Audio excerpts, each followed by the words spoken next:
Welcome to our channel. Today we how to use Akamai Kona Site Defender easy tutorial step by step clearly. To begin using Akamai Kona Site Defender, navigate to the Akamai Control Center. Log in with your credentials to access the dashboard. Once logged in, locate the Web Application Protector section. Click on Kona Site Defender to open its interface.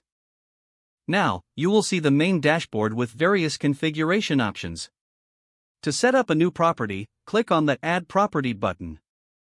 Enter the name of your website in the property name field. Specify the host name for your web application in the designated area.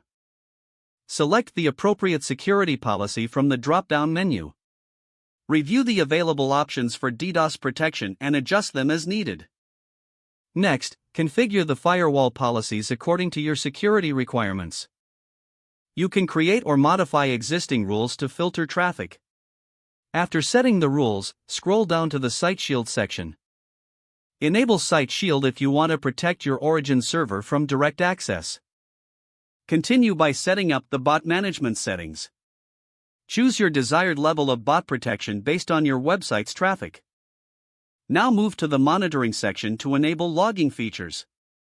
Adjust the logging settings to capture the necessary data. After you've configured all settings, review them carefully.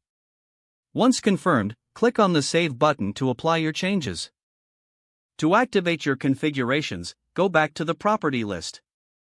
Select your newly created property and click on the Activate button. Wait for the activation process to complete, which may take a few minutes. You can track the status of the activation in the dashboard. Once activated, monitor your traffic and security alerts regularly.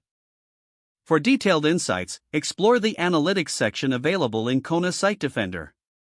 Make adjustments to your settings as needed based on the analytics feedback. Ensure you regularly review and update security policies to adapt to new threats.